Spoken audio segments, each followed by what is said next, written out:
Hello बच्चों, चलिए हम इस प्रश्न को देखते हैं। एक दूसरे से 4 सेंटीमीटर की दूरी पर रखे दो लंबे सीधे समांतर तारों ए एवं बी से क्रमशः 8 एम्पीयर एवं 5 एम्पीयर की विद्युत धाराएं एक ही दिशा में प्रवाहित हो रही है।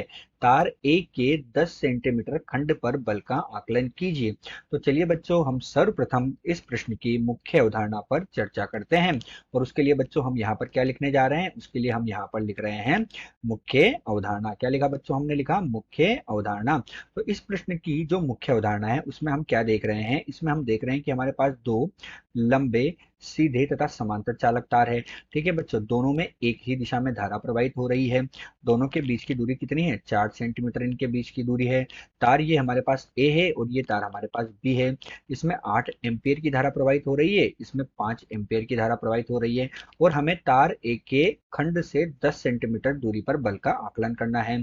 तो बच्चों, इसकी मुख्य अवधारणा यह है कि तार ए और तार बी में जब धारा प्रवाहित होगी तो दोनों में ही हमारे पास क्या होगा, चुंबकीय क्षेत्र उत्पन्न होगा। और उस चुंबकीय क्षेत्र के कारण क्या होगा, वहां पर एक बल काम करेगा जिसे हम एफ सदिश से लिख रहे हैं। उसका मान हमें ज्ञात करना है। यही हमारे पास इस प्रश्न की मुख्य अवधारणा है। अब बच्चों, मुख्य अवधारणा के पश्चात हम देखते हैं कि हमें प्रश्न में क्या क्या दिया हुआ है। तो जब हम प्रश्न को ध्यान से पढ़ेंगे तो हमें पता लगता है कि हमें धाराओं का मान, अर्थात उसे हमें I1 और I2 मान लिया। तो I1 तो 8 एम्पीयर दिया है और I2 हमें कितना दिया है, 5 एम्पीयर के बराबर दिया गया है।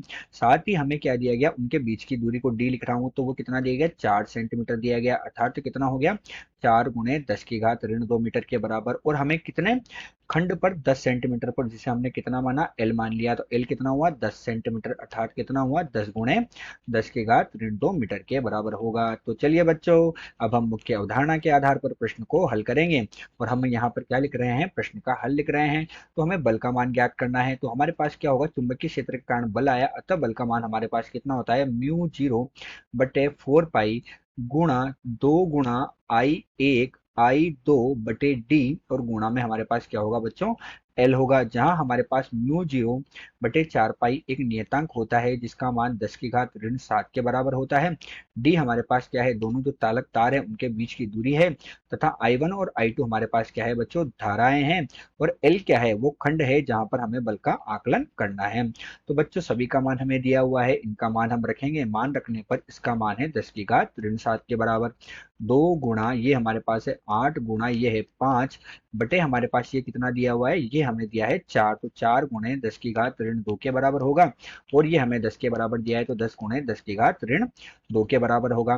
तो हमारे पास बल का मान बच्चों कितना प्राप्त होगा, 2 × 10⁻⁻ न्यूटन के बराबर हमें बल का मान प्राप्त होगा। अतः दिया गया जो चालक तार है, उस दिए गए चालक तार में बल का मान 2 × 10⁻⁵ न्यूटन के बराबर प्राप्त हुआ। आशा करते हैं आपको प्रश्न समझ आया होगा। धन्यवाद।